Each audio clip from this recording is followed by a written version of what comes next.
So I'm back again. What we're going to do, we're going to take this for a spin. I'm going to use it. We're going to cut some mitered joints, sort of half lap, but they're not fully half lap. We're going to cut some traditional half laps. And then we're going to go and see back at this table what I thought of it, some pros and cons, and just basically an overview. So let's get to seeing it in use over at my router table.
So we are back from the router table and we've cut some half laps and some mitered joints. As you saw from me at the router table, these are 45 degrees and they fit very well. Some points to note is that I found there's a little bit, a very tiny bit of slop in the referencing pins, which are these. These will dictate whether it's going to cut at 90 degrees or 45. What I believe it to be is that the clamps, they don't hold it down tight enough. I mean, they hold it down tight, but not tight enough to eliminate 100% of the slop. If I put this on a flat surface, which the table is, can you see that? There's a tiny bit of play. And you can see that in the gap here. And if I just, now it's flush.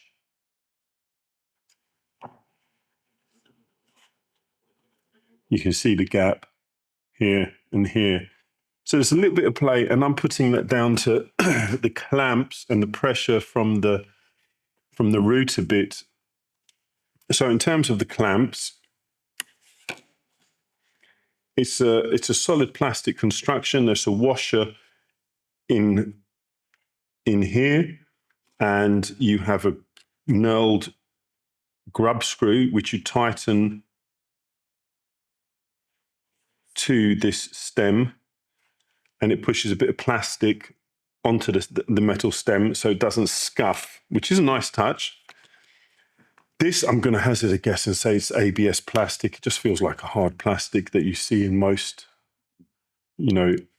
heavy user environments. Same for the red handle. It's a nice anodized nut, which seems to be loose. Interesting. Maybe that's what was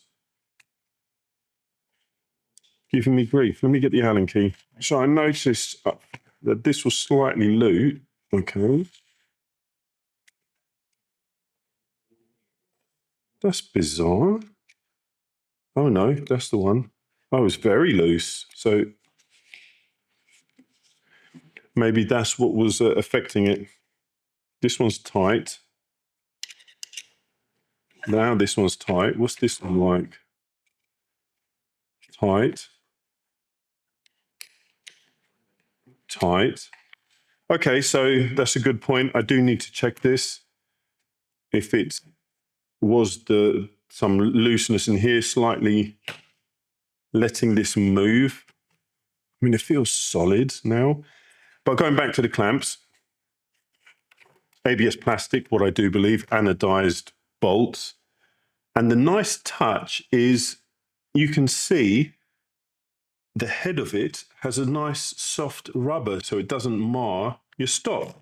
So placement of the clamps when using this coping sled is crucial. I would strongly recommend you always use both clamps supplied. And what I found was the best, although not perfect, as you can see in the wood itself, is when you press down, you lock it with the nut. So you have the firm starting point, and then you further secure it. Over time, when you keep on moving the piece forward and cutting and removing more stock, revisit the grub screws that tighten it to the bolt. I do think they loosen up. Having said that, it performed better than I expected. It's a solid piece of kit. The first thing I did notice is that it is really for smaller stock. This is no construction or larger furniture equipment. I wouldn't go really much bigger than this or this. This is, I think, 50 mil I mean, you could possibly go larger than 50 mil, but I wouldn't advise it. I would also like to recommend a sacrificial piece on the side. But what I did notice is if you clamp the stock and you're not clamping the sacrificial piece, as soon as the router bit hits, it's going to start pushing it out, which isn't good. So going back to build quality, yeah, it's superb. It's what you would expect. These measure 90 and 45 and, solid aluminium. It's the classic red anodized look. The markings are solid. They're not going to be disappearing anytime soon. They're laser etched, I do believe. The distance, you offsets the router bit by 10 mil because that is needed to be raised before it even starts to cut anything. So let's say you want to do a 10 mil cut, you have the router bit at 20 mil. Always add an additional 10 mil to compensate for the sled itself. On the underside,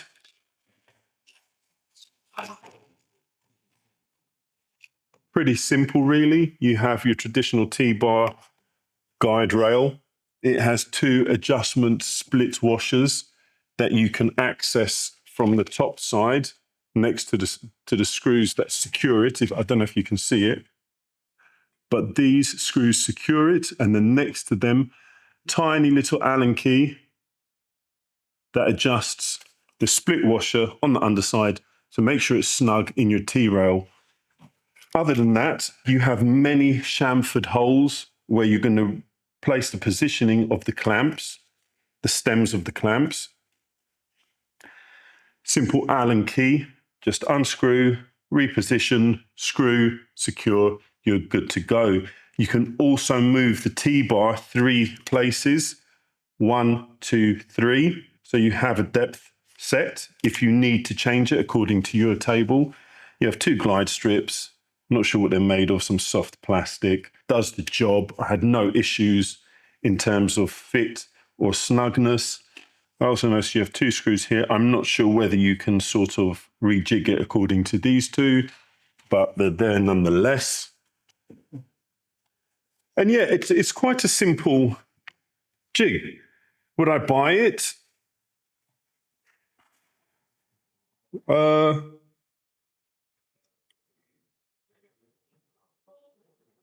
In terms of having a tool, I would buy it, but I don't need it.